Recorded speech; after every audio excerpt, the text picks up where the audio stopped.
Alrighty, to the Middle East first, where UN envoy says there is evidence of, quote, heinous crimes committed by ISIL in Iraq.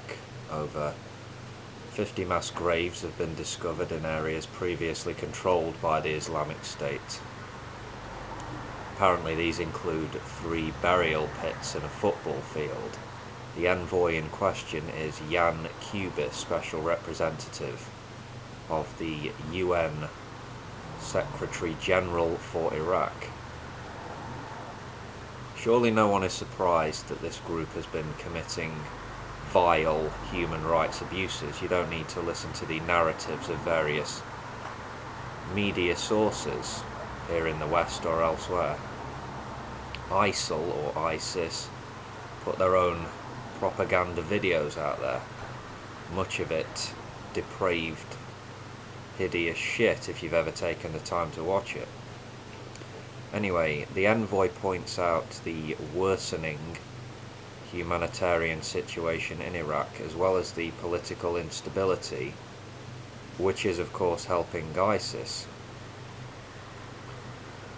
I've heard the claim put forward that the Islamic State is actually nothing more than a CIA project, a group formed by the United States with the aim of causing instability in the region, as this benefits American interests. I'm not buying this narrative. I'd say it's far more likely that the heavy-handedness of US foreign policy combined with general ignorance and incompetence on the American side helped to bring about an ideal climate, if you will, for extremist jihadi nutjobs to thrive. Yeah, but not by design. No. To North America, Canada, huge wildfires in Alberta. I think we're talking about an area of fire larger than New York City. And it's my understanding that more than 80,000 folks have had to be evacuated. I was watching some footage posted by a couple of people fleeing the oil town of Fort McMurray, saying goodbye to their homes as they're about to be engulfed. Terrible. There's a huge coordinated effort to try to control the fire, but the fire could keep growing, get even more massive. All it needs is fuel, those dry conditions, winds to spread it. This area needs some rain desperately. I'll be keeping an eye on developments anyway. To more local news, local elections this week, which I took part in, Welsh Assembly and the election of a new police commissioner. A lot of people are flat out against the idea and reality of having a police commissioner. Yeah, an elected police commissioner. People getting angry. Anyway, for the Welsh Assembly, Labour emerges victorious with 34.7%. Tories in second with 21.1%. Plaid Cymru, that's the Welsh nationalists, were marginally behind the Conservatives.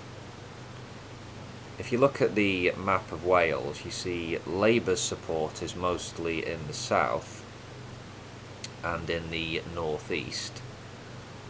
In my constituency, the Tories won. I didn't vote for them, but yeah, they won. And for the first time, UKIP won its first seats in the Assembly. Yeah. How relevant or important the Welsh Assembly actually is a question for debate. Some people are in favour of its abolition. Some say more power to Wales. I'm with the latter camp. Westminster has too much hold over Wales. Make the Welsh Assembly a Welsh Parliament, I say. Elsewhere, Sadiq Khan was elected London Mayor, another success for Labour, but in Scotland, Another victory for the Nationalists, 63 out of the 129 seats taken by the SNP, winning a third term in government, but not quite getting the majority. Bad news for Labour, the Tories beat them in Scotland. Ouch, not good. Any news stories or updates you want to talk about, please use the comments, folks. Wherever in this world you are, let me know what's happening on your end. And with that, I'll tip my imaginary hat and bid you all a good day.